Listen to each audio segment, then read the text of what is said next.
Hello again, and welcome back to another episode of Jerk Talks Games with me, Gary Hockin, and my good friend Chris Tankersley. Say hello, Chris.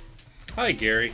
We finally managed to get round to recording another episode. It's been a couple of aborted attempts, both of us being busy, travel, schedules, normal stuff. So, yeah, we did finally manage to get to episode 15, though. I know, it's amazing. We've also managed to go an entire year.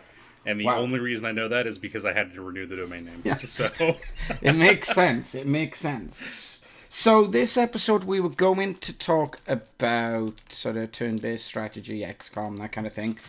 But seeing as there's a new expansion out for XCOM 2, I think I'd like to play that before we talk about it. So I think we're just going to catch up because we haven't done one of these for a couple of months. It'd be nice to see what we've each been playing and what what's released since the last time that we've had a discussion. yeah, because I think 3 of the games we're going to talk about we've not talked about before at all. So that's nice, and some of them, 2 of them are Reduxes, but that's fine because they've changed, so that's good. So oh, good, cool.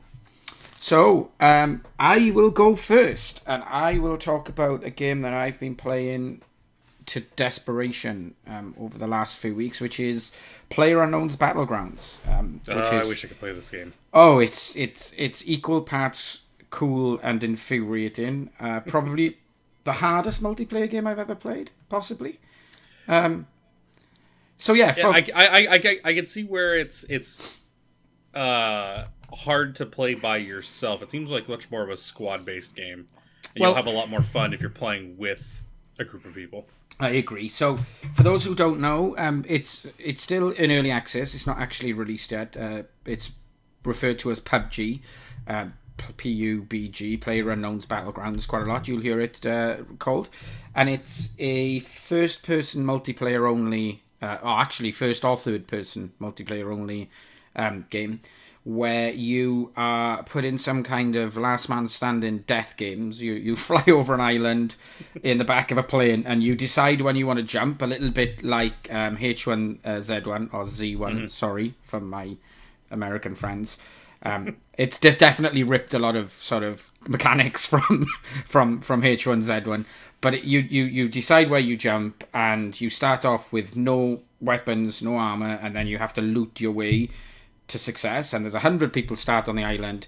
You start looting, you can either jump in a high risk place where you're almost guaranteed to find good loot, but lots of people will jump there, or you can sort of jump in a more quiet area where you may not see anyone until you've managed to find some decent guns and armor.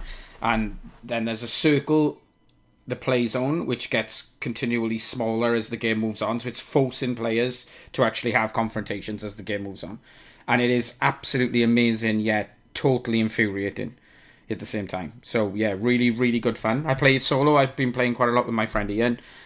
It's great fun, except for when you get sniped from somebody you never even saw halfway across the map, trying to get into out of the gas and into the white zone. So it's really, really frustrating. And it's even more frustrating with 2 players, because if you get knocked out, your friend can pick you up.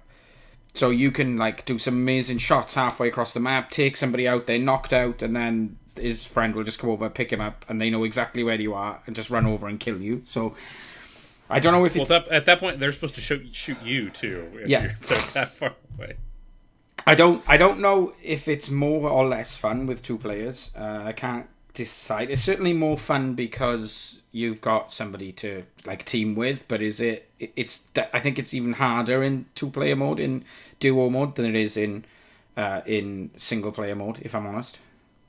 Yeah, from the ones I've seen, you can have quite a bit of fun playing it single player. I can just understand where it's nicer to have a group of people to play with, because then you can do things like there's a basic driving mechanic, so you can go through and find vehicles. The downside of the vehicles are they're very, very loud, so people hear you coming from quite a distance, but you can cover a lot of ground quite quickly. And doing all the logistics of finding junk to arm yourself and protect yourself. Because, correct me if I'm wrong, but all of the cosmetic stuff is purely cosmetic, right? Like all the crate drops that you can get to change the way your appearance looks. That's all just cosmetic. It's all cosmetic. Yeah.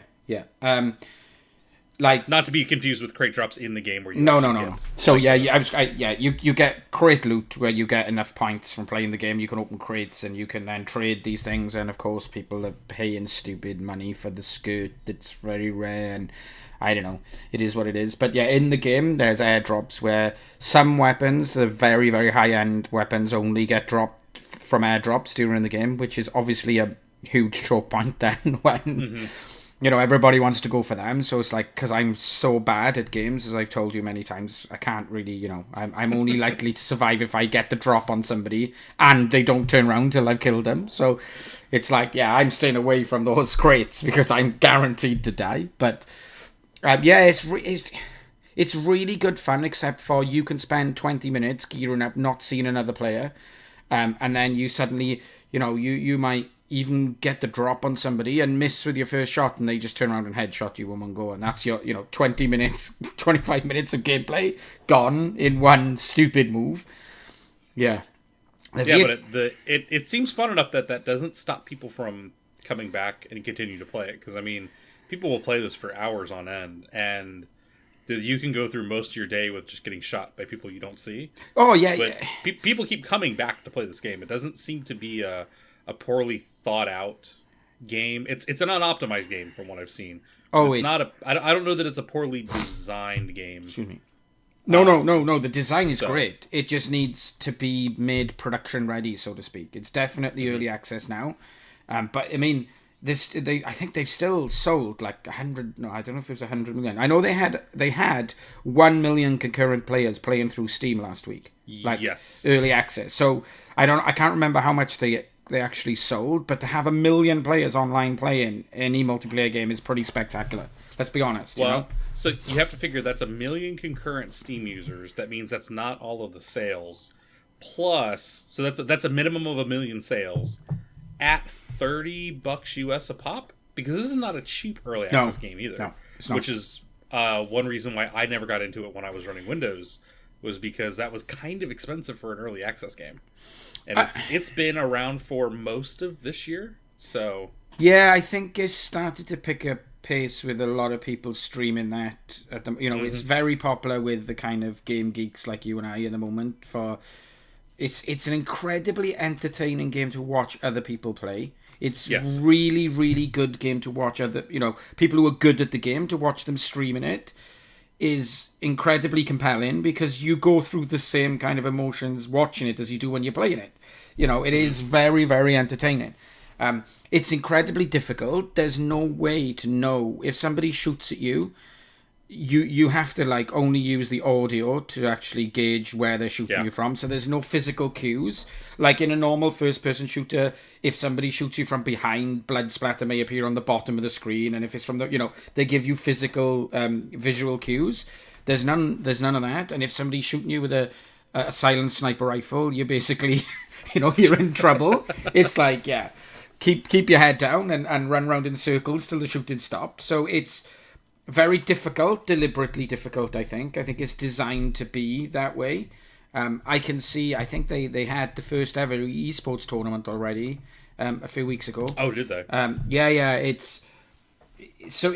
think it's designed from the ground up to be that kind of game where professional gamers can stream it and play it in tournaments, and it's designed to be a spectator sport, really, which is quite clever. Mm-hmm. Yeah, and I have found myself watching it much more than I ever could something like Call of Duty or Battlefront. There's just something about the game that is very fun. I can't remember, is it coming out for the Xbox or the PlayStation first? I don't know. Okay. I know that it'll be separate servers for sure, obviously. Yeah. But because it'll be assisted aiming and stuff.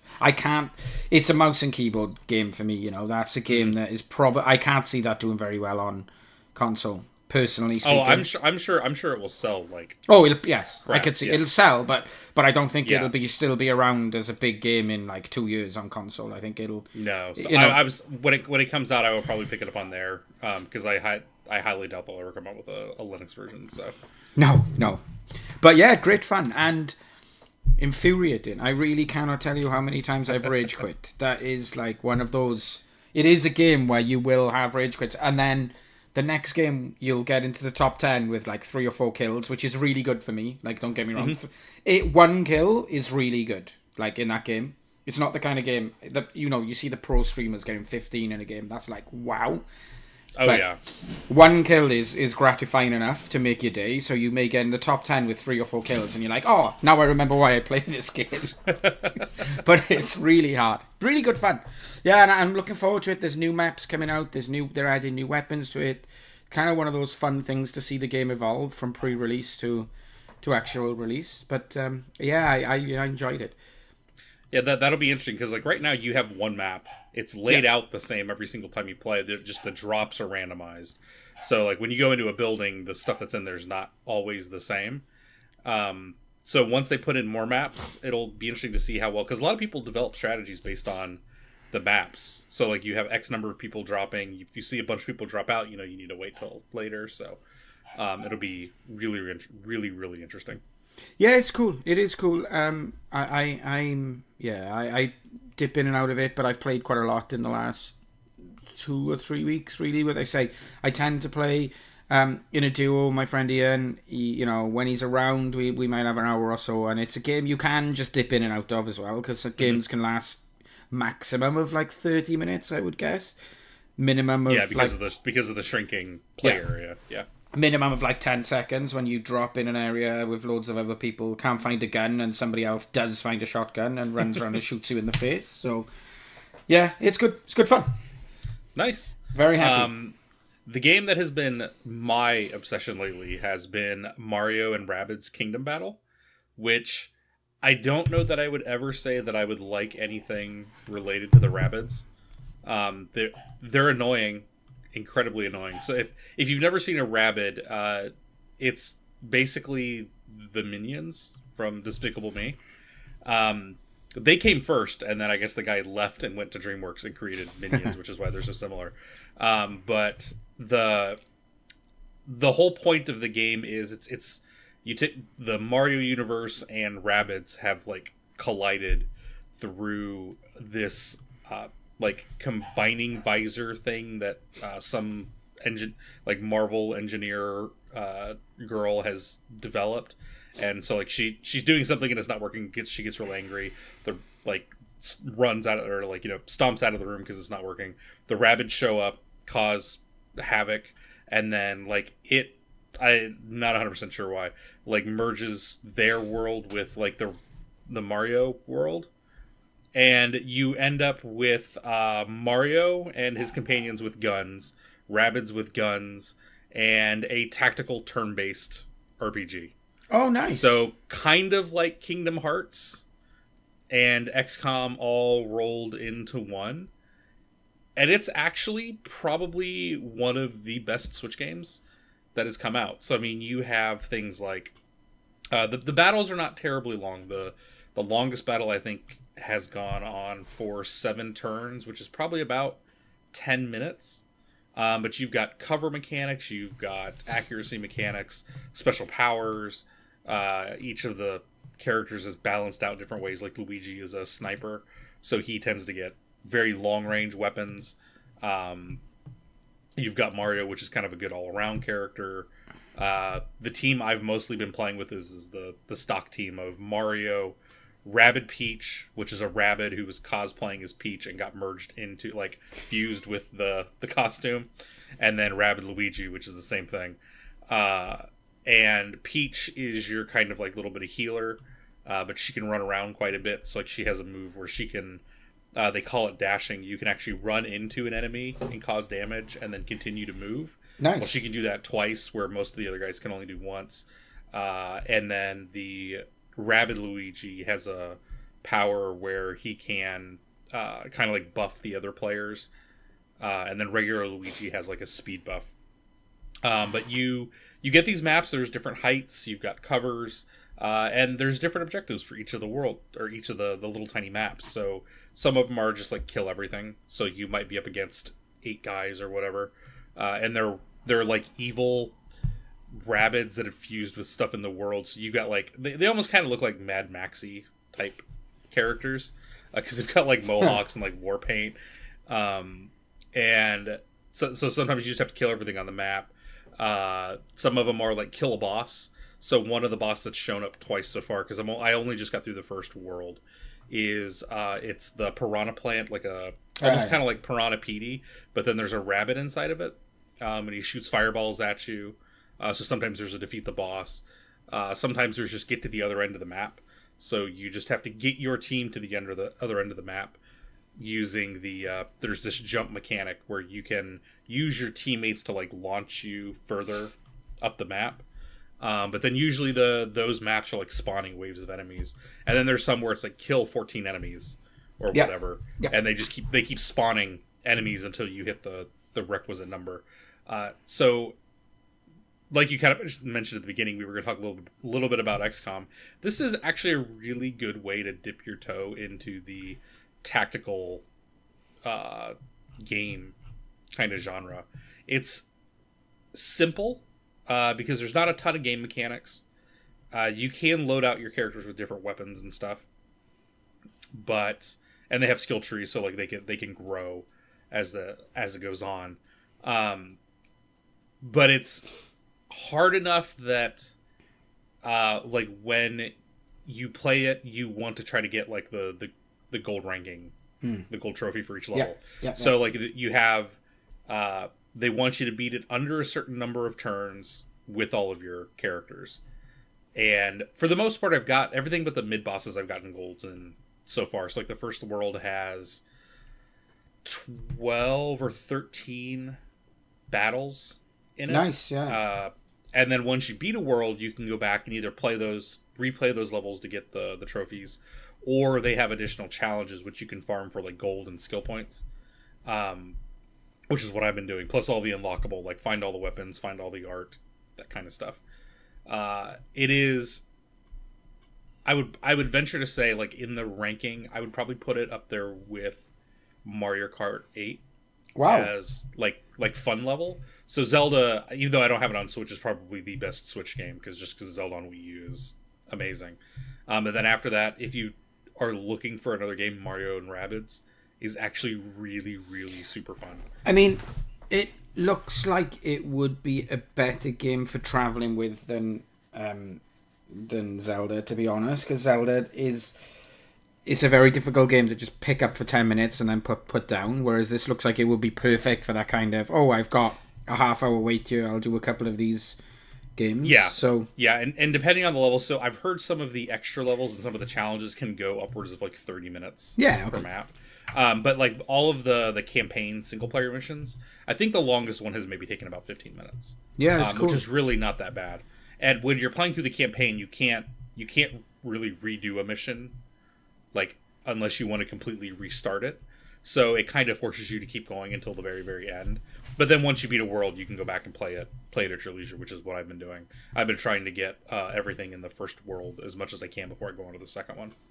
Yeah, it looks really cool. And you know what? This is where I admit I've never even heard of this, to be honest, till you mentioned it earlier. So, well, it just came out this month. So yeah, and I haven't because I've been quite busy. I haven't actually managed to keep up to date with this kind of stuff. So I am wholly tempted. I mean, it's full price Switch game, so like $70 for you, £50 for me. It was $50 at GameStop. Yep. That's cheaper than I expected. So yeah. Well, that's it's normal. It's normal Switch price. Online right now. For me, it is, if I buy it like on the download, it's £50 all bet. Okay. So yeah, that's a lot of money. But yeah, if it's a game, I got some travel in the end of this month, so maybe I'll pick it up for that. Yeah, I've been playing it out. Like if I gotta go pick up the kids, I'll take it. And on the TV, so it works well on both. There is a co-op mode. It's not co-op through the campaign, but you can play 2-player like battle mode. Oh, cool! Like just sitting there and playing. Like I don't think you get any extra perks out of it, but it's all based off the things that you've unlocked in the campaign mode. Yeah, it looks really good. It does look good. I'm quite. Yeah, I'm. Like I said, I don't know that I would ever say I would like a Rabbids game, but this is one of the few, and I think it's probably, I've heard anywhere from 20 to 30 hours worth of playtime. So it's a good chunk of playtime just in the campaign mode itself. Yeah, looks like a lot of fun. Yeah, I'm really enjoying it. So if you get a Switch, pick up Mario and Rabbids. So, the other game I've only just started playing, we've only played for an hour or two, and again, another game that I've never even heard of, but it was in the Steam sale, is a first-person shooter again called Shadow Warrior 2. So I don't know if you've heard of this or seen it. That's all. I have seen it. I have actually played the original version, which was an old build engine game, like off the Duke Nukem 3D, just called Shadow Warrior. I don't know if Shadow Warrior 2 is quite the same thing, but Shadow Warrior itself was filled with lots of like gory comedy, and it was the raunchy kind of, like, haha, we're saying bad words and making poop jokes, and showing boobs everywhere kind of thing that was rampant in the Duke Nukem 3D era. Well, funnily, because we just picked this up. We play a lot of co-op games over the years. We've played a ton. I think a Borderlands series is our favourite as playing co-op. That's like the thing that we put everything up against, because that was a great sort of co-op game for me. And I'd never heard of this. Ian had never heard of this. We just decided, a friend of ours had recommended it, and it was not expensive on Steam. No, it's been out for a while now. And I'm like, yeah, I'll give it a go. And within the first sort of 5 minutes of playing it, I was laughing out loud, because it's bang on my sense of humour. And I had no idea what to expect either. I didn't even look at a screenshot before actually just firing it up and playing it. But it's great fun. And it's really weird, because I did say, as we were playing it, that I felt like there was a real Duke Nukem vibe to it. I felt like, and I didn't know its history, but I felt like it's not the same humour, but it's similar humour to what was in the Duke Nukem series. Yeah, that's probably the best way to describe the original one too. So it sounds like the second one has stayed true to its roots. Yeah, it's funny for me, but I wouldn't say it would be everyone's cup of tea. But it is a very good first-person shooter with not anything really new to offer in terms of mechanics or anything. it just does what you would expect to be done, and it does it fairly well. But it's a good co-op game, and it's like a crappy action movie that it's just a good action movie, but it's never going to win an award. But it's a good, I'm going to sit down and watch this for an hour and a half. It's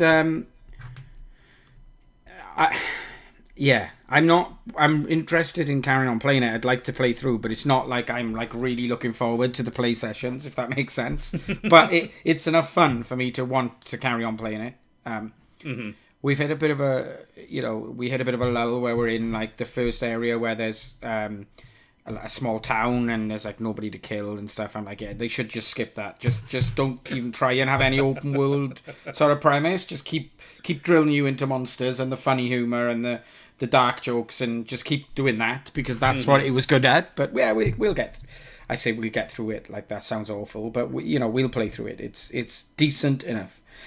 So it's like based around sort of Japanese style, I would guess. This is where my unintentional racism comes in, where it's like blatantly Chinese or something, and I'm completely wrong. It's like a stereotypical like 1970s Japanese movie where we're gonna go around and make stereotypical jokes, but it's like, ha, I'm a ninja, I have a sword, and I throw stars, and make poop jokes. It was good. Like, in the first 10 minutes, he starts singing the song, these are a few of my favourite things, which made me laugh out loud. So, I'm a juvenile at heart. What can I say? Anything that's juvenile and aimed at that kind of childish humour is okay by me.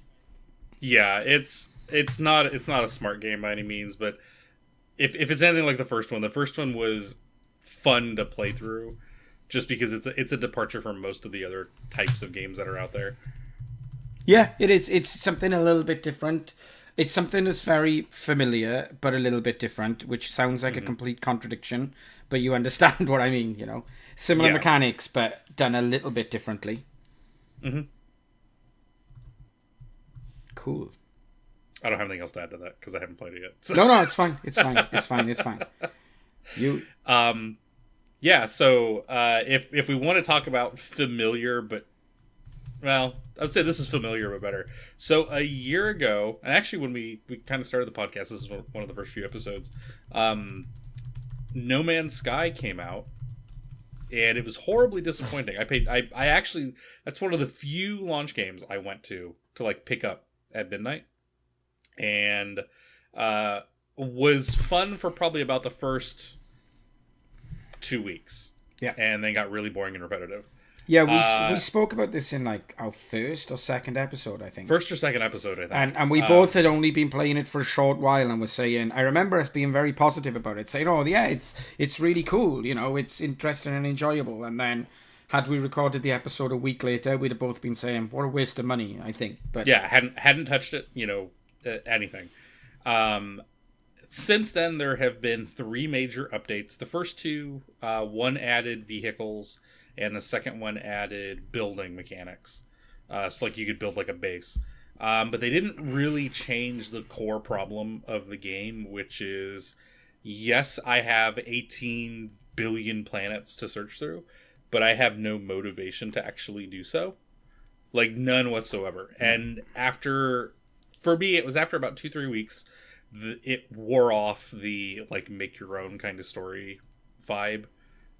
Which, I mean, I could play like The Sims and SimCity and games like that day in, day out, all day long, and come up with like, ha ha ha, I want to do this. This sounds like fun. No Man's Sky just died with that pretty quickly. So I think it's probably been about a month now at this point.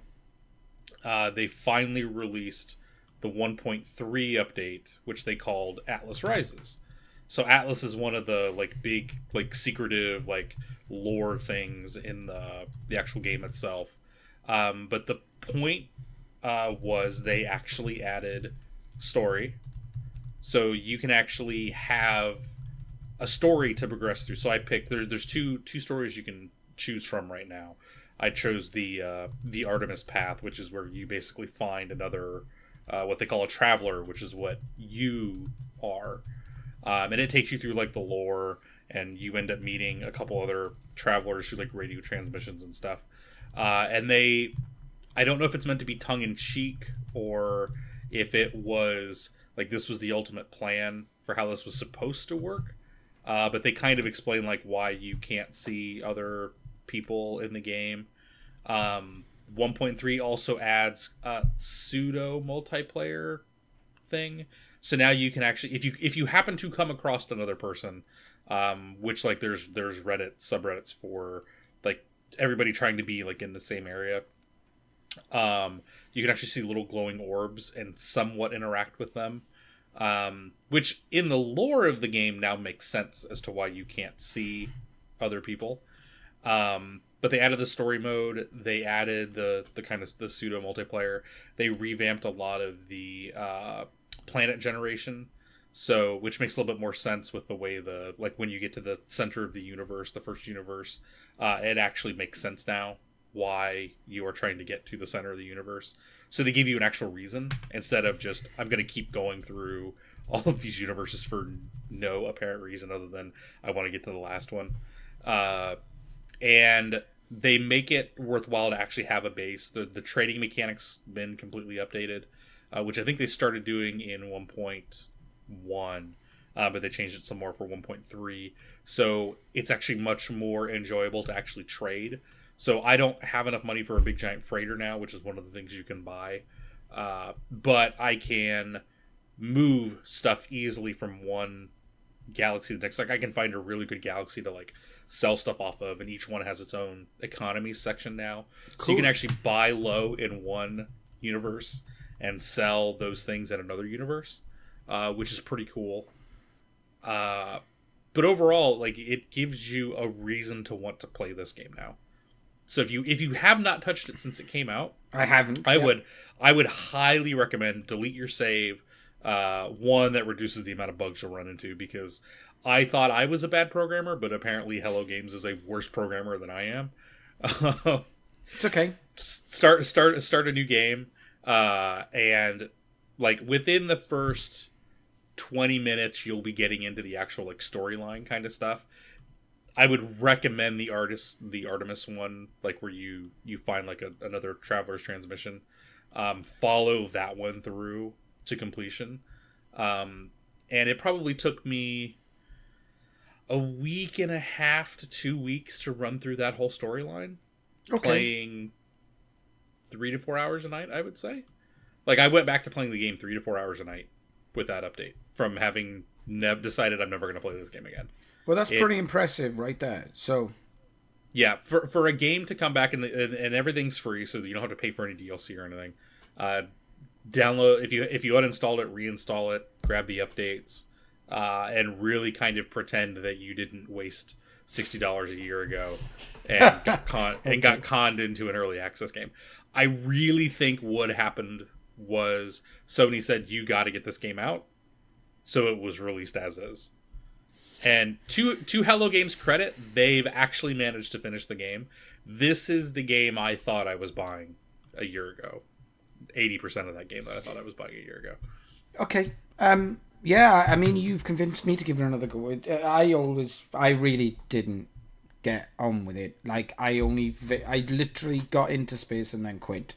Because I was like, this is just weird, and it's the strangest possible way, because the next game I want to talk about again is Minecraft, and that is the pinnacle of open world sandbox game. Like, that is the defining game for that genre, right? Absolutely. Well, the problem with No Man's Sky was, some games like Minecraft can overcome this, but when No Man's Sky launched, one, we didn't get a lot of the stuff we were promised, but two, you were given no direction, but in a very bad way. Yeah. So, like, it's like, repair your ship. Okay, well, why am I repairing my ship? Go into space. Well, why am I going to space? Yeah. And then it just leaves you there. There's nothing to, like, tell you what to do.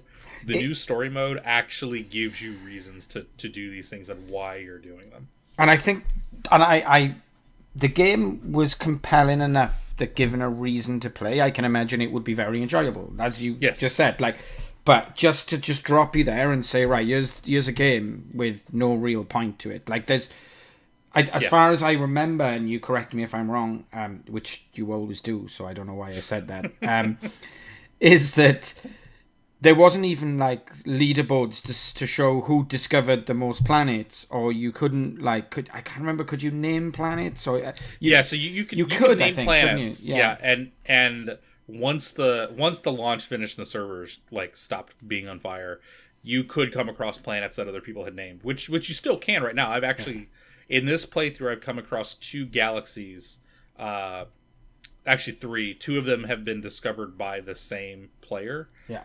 So they're all named. I'm not getting, like, as much credits for discovering them. And then a second galaxy by another player, and I don't know where they blasted off to after this. So there's that. But I don't know that there needs to be a leaderboard system for this. My big hang-up was, okay, you would end up finding a planet where you could just farm tons of money. But money at that point in the game didn't really mean anything. Yeah. Because you didn't buy ships necessarily, because it was always kind of random. And you could buy your way up the ship chain really quick, because every time you went to go buy a new ship, it was always 1 slot higher than what you were at. Or the next ship you would find was 1 slot higher than what you were at. So you could very quickly work your way up the chain for no money. And then you would just farm money. There was no reason to do it. Now you have things like, you want to buy freighters. Because freighters cost $54 million. They've got they've got really fancy ships, which they call S-class ships, which cost a ton of money. And you have, like, a trade-off of, I've got a really good hauler. Like, my ship right now is an A-class fighter with 38 slots. So it's actually a pretty good mix between, like a gunnery style ship and a hauler ship. Do I want to trade up for that? Because if I go to a different class, I'm going to lose, like, a lot of my fighter abilities. Because now the ships actually handle differently. The haulers are much slower, and, like, they have a higher turning radius than the little fighter I have, which kind of zips around. But the old game didn't give you a reason to want to do anything. And once you got to a place where you could just farm money, it wasn't really worth it. Now you kind of have a reason to want to do it, there's base building mechanics, there's setting up farm mechanics, all sorts of stuff to actually keep you engaged in the game and keep you coming back.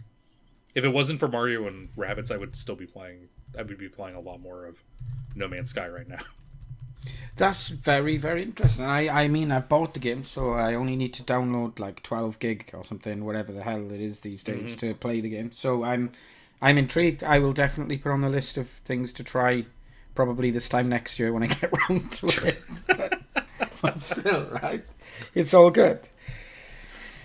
Yeah, cool. So the only last thing I want to talk about is I've been playing Minecraft for a long time, and we've dallied together for a short time on a multiplayer server, which was even that was a lot of fun. I really enjoyed that, and for the first time I've started playing custom modded Minecraft, which is intriguing for me because it obviously there are hundreds of thousands of mods for Minecraft, but there are some mods that are very popular and very well done and very well written and are very established. And then there's also quite a lot of mod packs now, so packs of modifications that allow you to play in a different way. So yeah, I've been, a couple of the people I follow on YouTube have been playing and modded, and I gave it a go a year ago and didn't really like it, but I'm really starting to enjoy playing.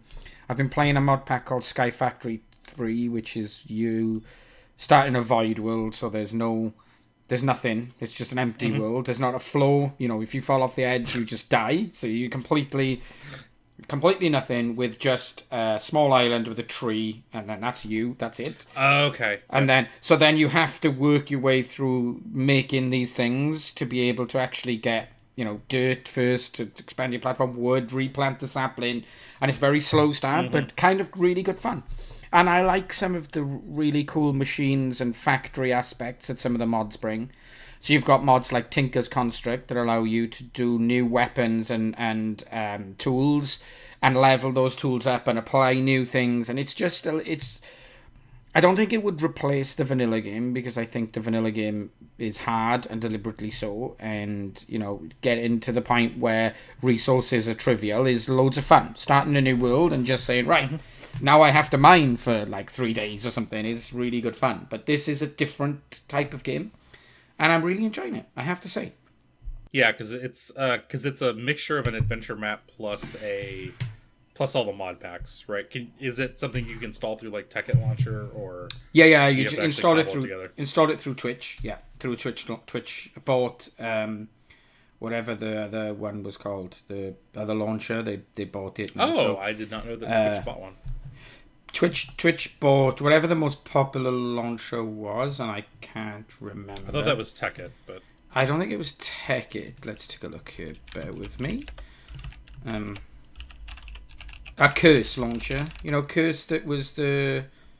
Curse has been a big launcher for modded games for a long time. And they... Oh, neat.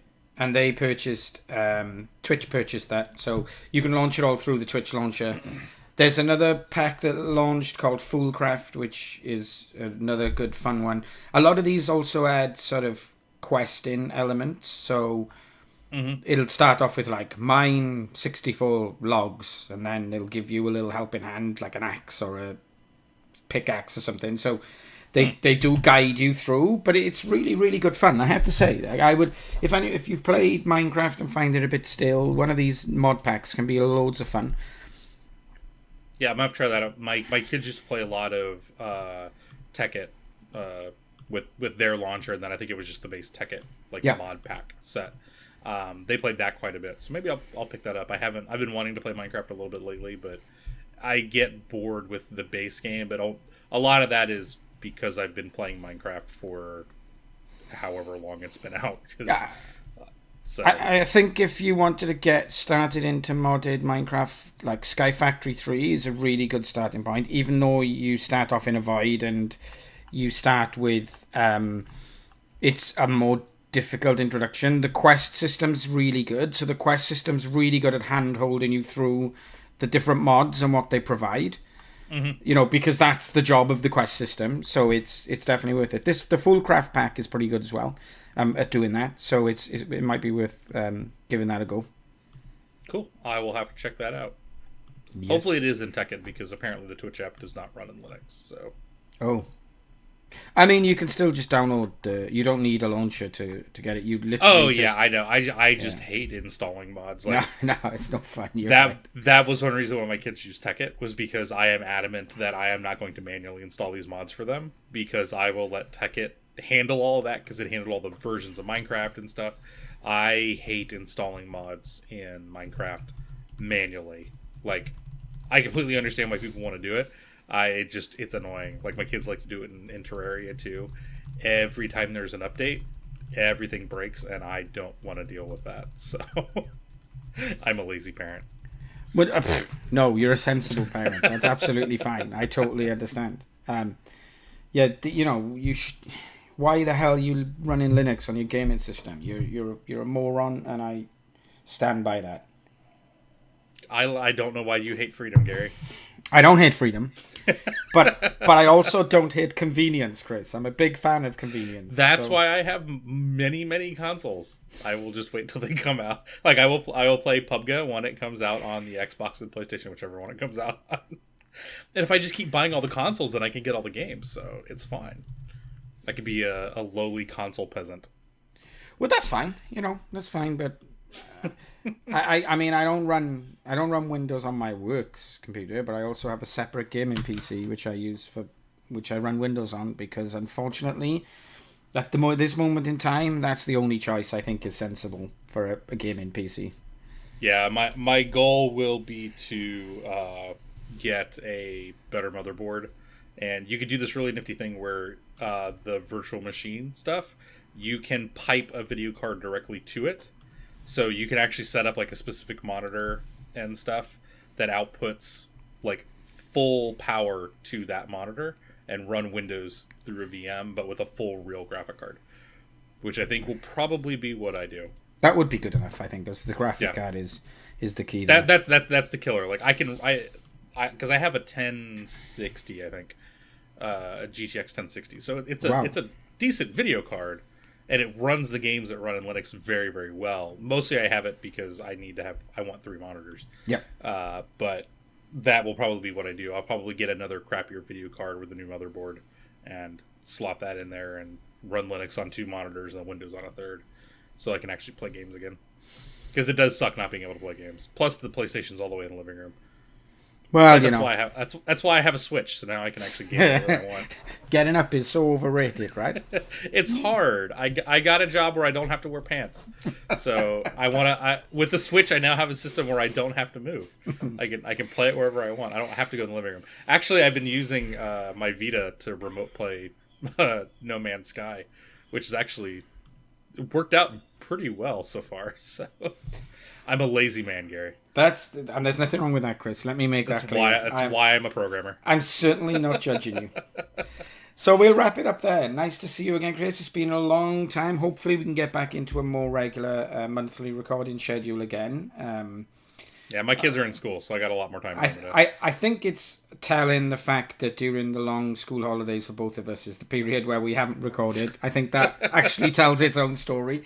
But yeah, it's been brilliant. So don't forget you can come and join us on Slack. Go to jerkstalkgames.com for all the episodes we've ever done. Information on how to join us in Slack. The conversation has dipped a bit over the last few weeks, but we did have, at some points, we do have some good gaming-related chat in there. It's definitely worth joining us. You can follow us on Twitter and all the usual places, and hopefully we'll be back soon in the next few weeks with an episode where we're going to be talking about turn-based games and specifically the XCOM series. So I forced our hand there, so we've got to do it. I'm not complaining. I love the XCOM games. That's good. That's good. So we'll see you all next time. Goodbye, Chris. Goodbye, Gary. And don't forget to save your game.